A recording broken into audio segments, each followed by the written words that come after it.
What's up, everyone? Steve here. Welcome to another episode of Millionaire Habits. A few days ago, I put out an AMA request, an Ask Me Anything request on Twitter. Ask me any money-related question, anything that's on your mind, and I will do a rapid-fire answer session here on YouTube. So that is what this video is. Let's go through those questions, and we'll get some answers.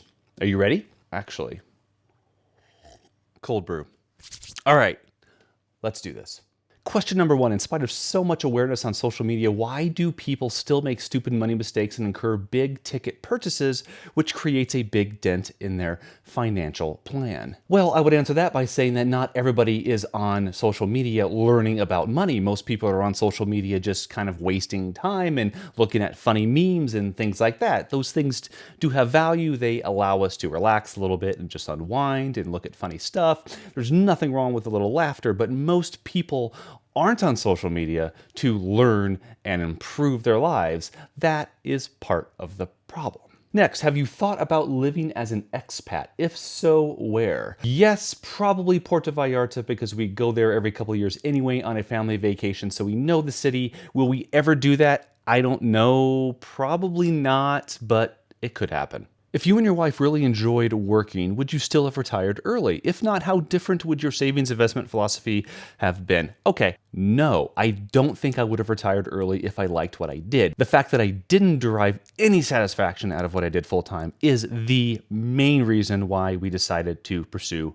early retirement. And how would my savings and investment philosophy differ? I don't know. I can't really go back in the past and assume what I would have done differently. We probably wouldn't have saved quite as much. We would have lived like the typical person, maybe not necessarily debt, but going out to restaurants, expensive vacations, maybe a vacation home, those kinds of things. We probably would have done that. So our savings rate would not have been 70% in the lead up to early retirement. But I can't tell you any numbers because I have no idea how that would have looked. Were any expenses larger than you expected once you retired? No. Is it bad practice to haggle prices in brothels or no big deal? I'm going to go with no big deal. Of your current living expenses, what percentage is drawn from your FI nest egg versus other streams of income you have built? We originally set out to withdraw about 4%, but I found it's so easy to make money after you quit your full-time job that we're doing that now. So I would say maybe 1 to 2%, 3 at the years that we spend the most money, but I would say probably around 2% is what we draw from our investments, and everything else comes from side hustles. When you take money out of retirement, how do you go about paying taxes? Well, we don't, because we don't get up to that lower threshold for income taxes. So we try to stay under that, so therefore it's not really a big deal. And to me, that's one of the main benefits of early retirement. Once your income reduces, you can actually stay below the minimum income tax rate, at least at the federal level. State might be different, but you can really reduce your tax burden that way, and that's an extra hidden benefit of early retirement. What advice would you give your 16-year-old self? Just keep going, bro. You're doing good. Things are going to work out. Yes, you're going to make mistakes. Everybody makes mistakes. There's no way you can avoid that.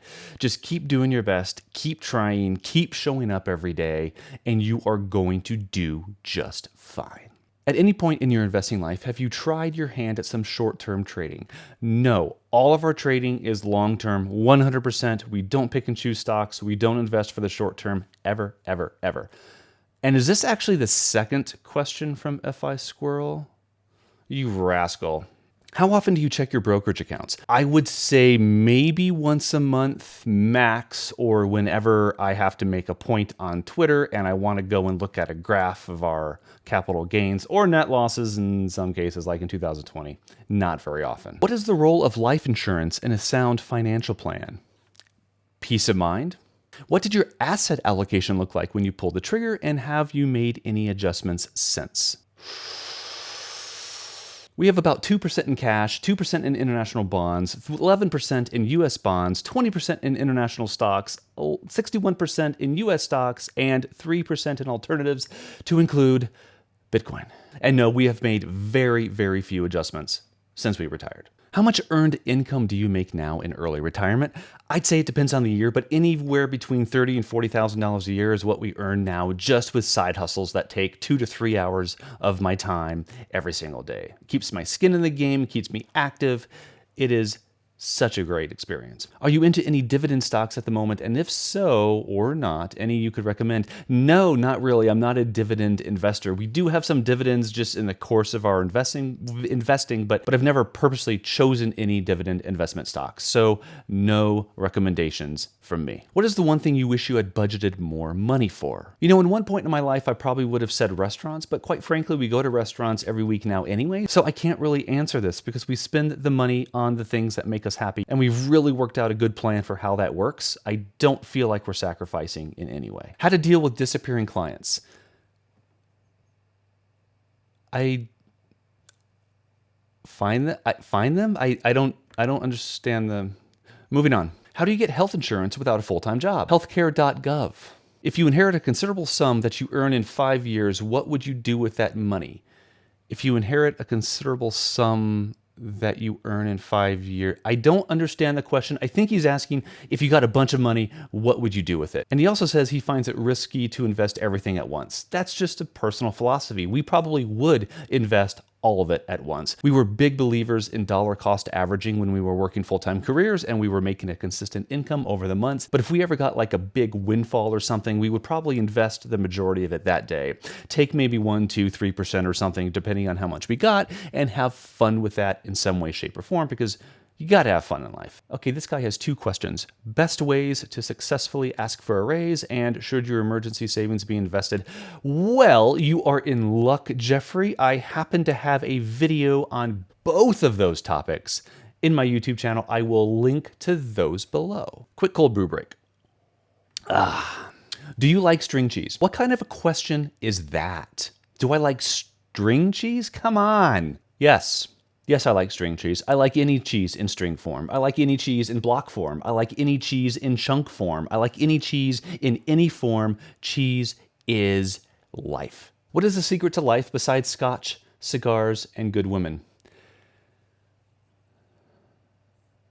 What was your main motivation to become a millionaire? Not having to work another day in my life. Is there life after Bitcoin? There's life before Bitcoin. There's life during Bitcoin, and there's also life after Bitcoin.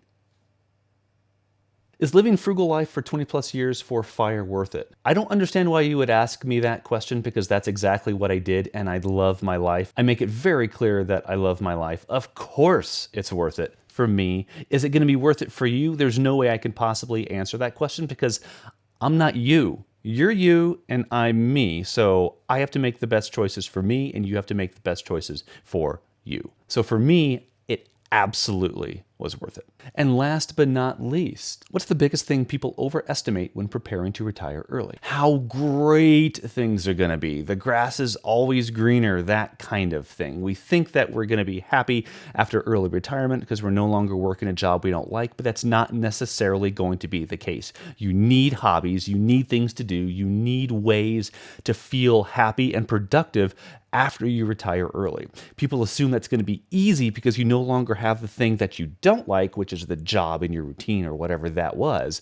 But that doesn't necessarily mean once you get rid of that, you're automatically going to be happy. If you're an unhappy person before early retirement, you're probably going to be unhappy after early retirement, unless you find the thing that makes you happy. And there you have it, my first Ask Me Anything thread on Twitter and answer on YouTube. That was fun. I think I'll do this again sometime in the future. Like this video if you liked it. Subscribe to this channel for more money gems or wisdom or motivate, whatever. Just subscribe. And we will see you... Cold brew. We will see you next time. Bye-bye.